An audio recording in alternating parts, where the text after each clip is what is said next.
PFI के साथ गठबंधन कांग्रेस ने ही किया था। जितने आतंकवाद के मुकदमे चल रहे थे पीएफआई एसडीपीआई वर्कर्स पे, उसको वापस लेने का निर्णय किसने लिया था? कांग्रेस सरकार ने। जैसे मछली जल बिन नहीं रह सकती, वैसे कांग्रेस सत्ता बिना नहीं रह सकती। अगर आप भी लेना चाहते हैं देश दुनिया की तमाम जानकारी, तो आज ही सब्सक्राइब करें हमारे चैनल को। साथ ही नीचे दिए बेल आइकन को जरूर दबाएं ताकि हर अपडेट आप तक पहुंच सके। नमस्कार, प्रभात साक्षी न्यूज नेटवर्क और आप सभी का स्वागत है। कांग्रेस के पूर्व अध्यक्ष राहुल गांधी अपने संसदीय क्षेत्र वायनाड के दौरे पर हैं। वहां उन्होंने हाथरस में जातीय हिंसा फैलाने की साजिश रचने के मामले में आरोपी सिद्दीकी कप्पन के परिवार से मुलाकात की, जिसके बाद विवाद खड़ा हो गया है। राहुल गांधी ने जातीय दंगे फैलाने के आरोपी सिद्दीकी कप्पन के परिवार को हर संभव मदद का भरोसा दिलाया है। वाकई हैरानी की बात है कि राहुल गांधी एक और तो हाथरस पीड़िता को न्याय दिलाने के लिए सड़कों पर हंगामा करते हैं, तो दूसरी ओर हाथरस शहर को दंगों की आग में झोंकने की तैयारी करने वाले सिद्दीकी कप्पन जैसे लोगों के साथ हमदर्दी जताते हैं। सिद्दीकी कप्पन इस वक्त उत्तर प्रदेश की मथुरा अस्थायी जेल में बंद है। सिद्दीकी कप्पन पर आरोप है कि वह पॉपुलर फ्रंट ऑफ इंडिया यानी पीएफआई का कार्यकर्ता है और हाथरस गैंगरेप की वारदात के बाद उसने जातीय दंगे फैलाने की साजिश रची थी। सिद्दीकी को उत्तर प्रदेश पुलिस ने 3 लोगों के साथ उस वक्त गिरफ्तार किया था जब वह मथुरा से हाथरस जा रहा था। आरोपी के परिवार से राहुल गांधी ने वायनाड में मुलाकात की, जिसके बाद भाजपा ने निशाना साधते हुए कह दिया है कि ऐसा क्यों होता है कि राहुल गांधी हर बार देश विरोधियों के साथ खड़े हो जाते हैं। आज जो महत्वपूर्ण मुद्दा हम लोग उठाने जा रहे हैं, ये राहुल गांधी जी जो वायनाड गए हैं, कहा जा रहा था कि वो कोविड से कैसे उनकी कॉन्स्टिट्यूएंसी में कार्य हो रहा है उसके खिलाफ समीक्षा करेंगे।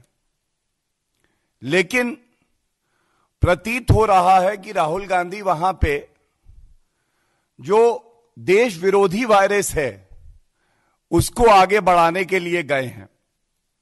और मैं बात कर रहा हूं एक आरोपी, संगीन अपराध में जो आरोपी हैं सिद्दीकी कप्पन, जो पीएफआई के सदस्य भी बताए जाते हैं, जिनके ऊपर संगीन अपराध लगे हैं, जो आज जेल की सलाखों के पीछे हैं। उनसे मिलने, उनके परिवारजनों से मिलने राहुल गांधी गए और उनके परिवारजनों से मिले भी। ये इसलिए बड़ा चिंताजनक है कि आज क्या ये कहना उचित नहीं होगा, जितने देश विरोधी लोग हैं उनके साथ आज कांग्रेस का हाथ है। जितनी ताकतें हैं जो चाहती हैं देश में अस्थिरता आए, उनके साथ आज कांग्रेस का हाथ है। और मीडिया के माध्यम से यह सामने भी आया है कि जो उनके स्टेट के ऑफिस बेरर हैं, उन्होंने यहां तक कह दिया है कि जब राहुल गांधी परिवार से मिले तो उन्होंने आश्वासन दिया है परिवार को कि उत्तर प्रदेश कांग्रेस कमेटी, राहुल गांधी स्वयं और प्रियंका वाड्रा गांधी हस्तक्षेप करेंगी और सुनिश्चित करेंगी कि ऐसे व्यक्ति को, कप्पन सिद्दीकी, उनको पूरी मदद कांग्रेस पार्टी दे। तो मैं इतना ही कहना चाहता हूं कांग्रेस पार्टी से भी, राहुल गांधी से भी। राहुल जी, क्या आपको जानकारी है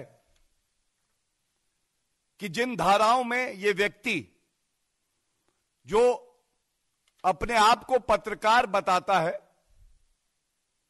लेकिन वो हाथरस इसलिए जा रहा था कि वहां पे आग में हम तेल का काम करें, कैसे वहां पे सौहार्द बिगड़े, कैसे कानून व्यवस्था लचर हो, टूट जाए, जिससे कि कांग्रेस पार्टी को और पीएफआई जैसे दलों को फायदा हो।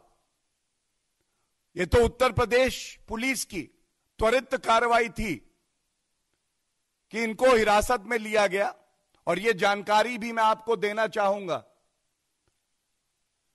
कि इस आरोपी को बचाने कोई और नहीं आया, कांग्रेस पार्टी के ही एक वरिष्ठ वकील हैं,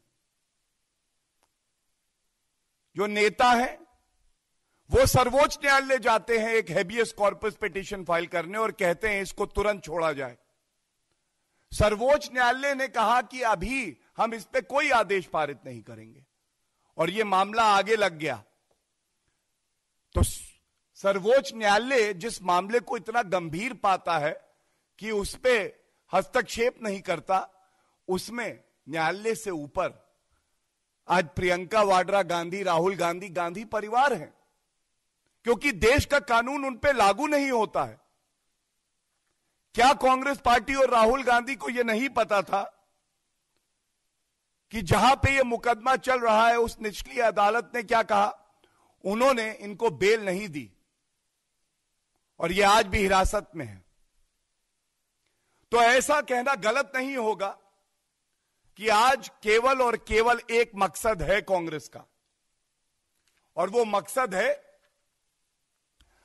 जो भी हमारे देश को नुकसान पहुंचाए, चाहे देश के अंदर और चाहे देश के बाहर। मोदी जी से इतनी नफरत करते हैं कि कहते हैं कि हम तो ऐसी ताकतों के साथ खड़े रहेंगे। वो अपनी कुर्सी बचाने में लगे हैं और भारतीय जनता पार्टी देश को आगे बढ़ाने में लगी है। यही आज फर्क है। ये जो आरोपी है जिससे राहुल गांधी उसके परिवार से मिले, ये वो आरोपी है जो पीएफआई का सदस्य है। अब पीएफआई के बारे में केवल इतना ही कहेंगे, कैसी सांप्रदायिक राजनीति वो करते हैं हम सबको पता है। हमें यह भी पता है कि जब सीएए कानून पास हुआ, संसद में पास हुआ, सर्वोच्च न्यायालय ने स्टे नहीं लगाया, लेकिन शाहीन बाग में जो प्रदर्शन हो रहा था, जो कि गलत हो रहा था, जिसपे सर्वोच्च न्यायालय ने फटकार लगाई कि प्रदर्शनकारियों को कोई हक नहीं है, उनका कोई हक नहीं है कि रोड बंद करें, जो पहले से निर्धारित स्थान है वहीं करें। उसमें जो फंडिंग आई वो पीएफआई को ही आई। जब दिल्ली के दंगे हुए, दुर्भाग्यपूर्ण है, भारत के नागरिकों की जान गई, तो कांग्रेस पार्टी, राहुल गांधी, हम जानते हैं किस धर्म विशेष के लोगों से मिलने गए थे। हम सब जानते हैं कि उसमें भी जो फंडिंग हुई उसमें पीएफआई का नाम आया और कार्रवाई हो रही है, चार्जशीट भी फाइल हुई है। तो आज सवाल यह है कि ऐसा क्यों है कि कांग्रेस पार्टी की केवल एक ही प्राथमिकता है, वो प्राथमिकता है कि देश में अस्थिरता रहे, देश में फूट पड़े। उनकी प्राथमिकता है कि बांटो और राजनीति करो। और एक बड़ी बात आपके बीच में उठाना चाहता हूं इस प्लेटफॉर्म के माध्यम से, यह पूरी कांग्रेस पार्टी पे आज लागू होता है। विपक्ष का मतलब यह नहीं है कि केवल और केवल विरोध करेंगे।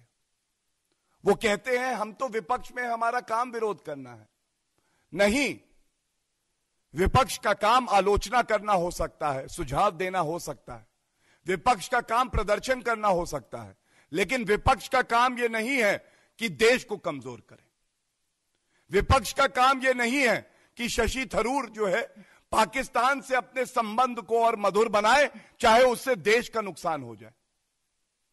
विपक्ष का काम यह नहीं है कि अनुच्छेद 370 संशोधित करके जिस तरह से बदलाव किया, ऐतिहासिक कदम था, श्री नरेंद्र मोदी जी ने किया, और ये लोग कह रहे हैं उसको बहाल किया जाएगा।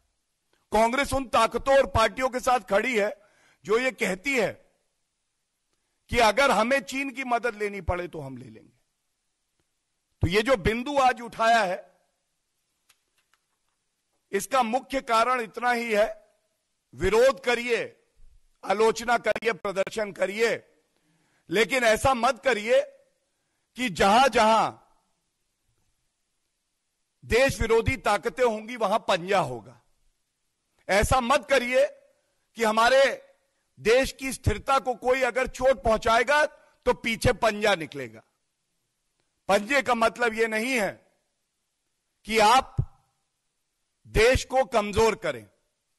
और मैं इस मंच से पूछना चाहता हूं, अगर किसी में हिम्मत है कांग्रेस पार्टी में, तो वो ये बताए पूरे देश को कि एक गुपचुप बैठक जो परिवारजनों से करी है, उसमें क्या बात हुई।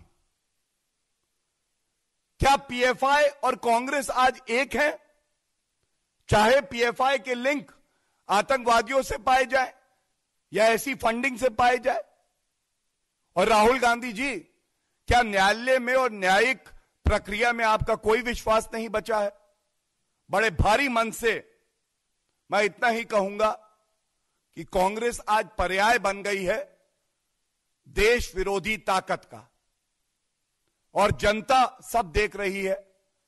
इनकी ये जो गलतियां हैं उसको जनता कभी माफ नहीं करेगी। जहां तक राहुल गांधी की बात है तो वायनाड से वह तभी जीत पाए थे जब उन्होंने भाजपा को हराने के लिए मुस्लिम कट्टरपंथियों का समर्थन लिया था। वायनाड में मुस्लिम लीग का दबदबा है, जो कि केरल में कांग्रेस के गठबंधन यूडीएफ का हिस्सा है। मुस्लिम लीग ने जमाते इस्लामी पीएफआई यानी पॉपुलर फ्रंट ऑफ इंडिया की राजनीतिक शाखा social democratic party of India के साथ समझौता किया हुआ है। वायनाड में जब राहुल गांधी लोकसभा चुनाव के दौरान पर्चा दाखिल करने पहुंचे थे तो इन्हीं कट्टरपंथियों ने इस्लामिक झंडे लहराकर उनका स्वागत किया था। पीएफआई पर मुश्किल आई तो राहुल गांधी वहां पहुंच गए।